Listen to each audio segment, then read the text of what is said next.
The US is warning Russia against an escalation after a collision between a US spy drone and a Russian fighter jet in international airspace near Ukraine.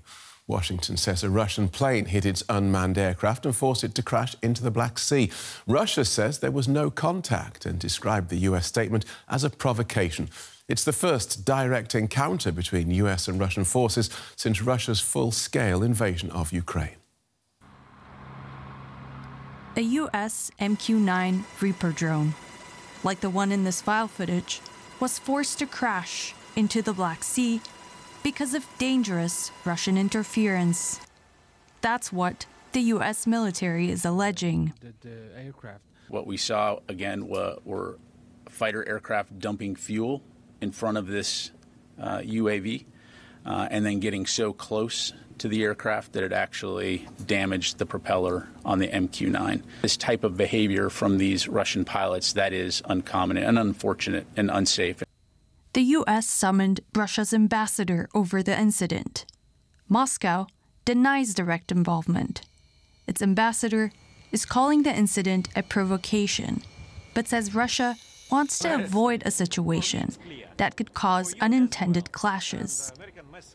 Don't want any confrontation between the United States and the Russian Federation. We are in favor of pragmatic relations for the interest of the people of the United States and the Russian Federation. Russia's defense ministry denies its jets came in contact with the drone and claims sharp maneuvering caused the crash. But according to Pentagon spokesperson, the Defense Department has a video of the collision that it could eventually declassify and release to the public.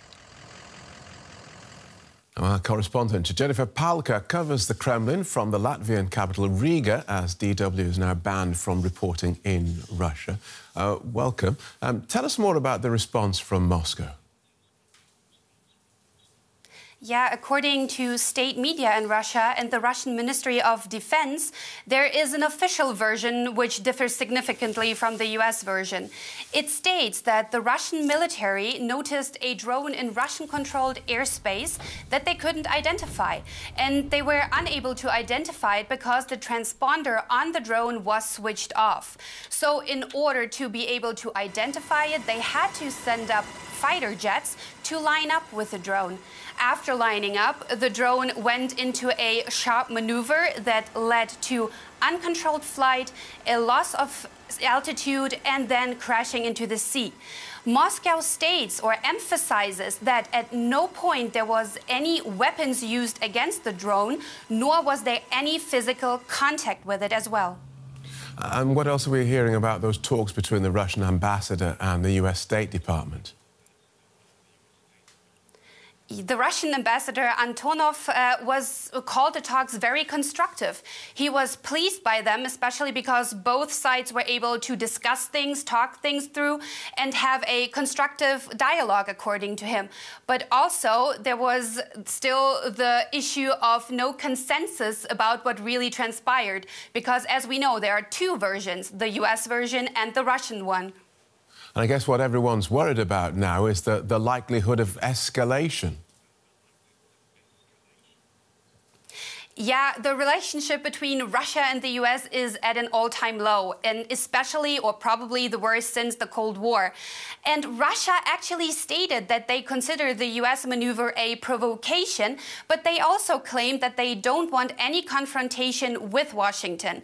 The Russian ambassador Antonov actually went farther and accused Washington of using drones for intelligence and passing the information gained through the drones to Kiev, so Kiev can use it in the war against Russia. But what is very unlikely is that the tensions will escalate over this single event, especially because both parties will try their hardest not to let it happen. OK, thank you for that, Jennifer. That's our correspondent, Jennifer Palka. Let's get more on this from Mike Martin, who's a War Studies Senior Fellow at King's College London. Welcome back, Mike. Let's start with that last point about escalation, because people will worry that this is a sort of encounter that could spiral out of hand, whether because of mistake or miscalculation. Yes, I think that is a fear, although there are 2 points that I would make on that. Firstly, it's quite difficult for this war to escalate or for the relationship between Russia and America to get any worse. And secondly, I think we can see now from the comments, particularly of the Russian ambassador, that both sides are very keen to, they'll make quite a lot of noise about it, but they're very keen to draw a line under the incident and move on. So if we believe the US version of events, why would Russia do this?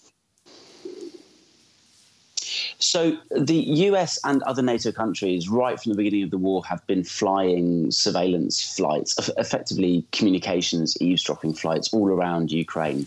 And Russia, I think we can believe them when they say, these flights fly without transponders, so they would have sent up a fighter jet to have had a look at it. It's quite common for Russia to shadow surveillance aircraft. They do it to the Royal Air Force over the North Sea in Britain, against Britain's Air Force as well.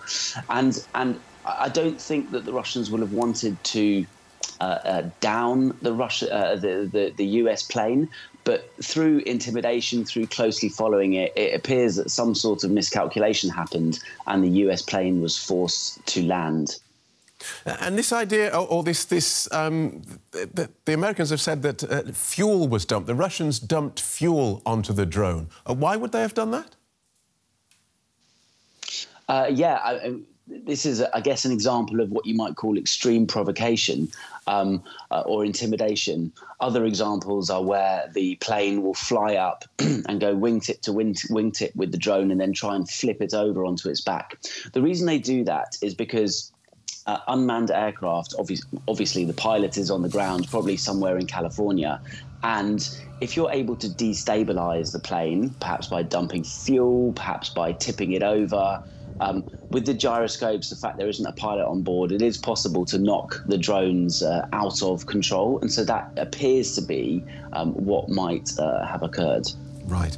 And a drone like that would have been doing what? Gathering intelligence for Ukraine?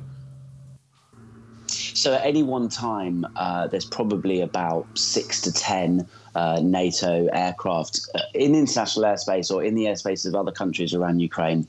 They're all networked together. They're all listening to the Russian communication systems. That information all gets put together, analysed, and then intelligence products are fed to Ukraine to enable them to target the Russian forces effectively. Your listeners will remember at the beginning of the war, the Russians lost about 20 or 30 generals in a row, and that was because of activities like this. The fact that they're not losing generals anymore means that the Russians are starting to get their act together and get their communications more secure. Right. So if I can paraphrase you grossly, this is essentially not something to worry about. This is the normal course of events which just went a little bit wrong on this occasion. Feel free to paraphrase me grossly at any time, Phil. That's exactly what it is. In fact, what I would say is, after a year of conflict with both Russia and the US involved in some very, very contested airspace, I think the fact that we haven't had any incidents so far speaks to the level of behind-the-scenes coordination between Russia and the US to try and keep their airspace as deconflicted as possible to avoid incidents like this causing problems. As ever, very clear. Thanks for that, Mike. Mike Martin from King's College in London. Thank you, Phil.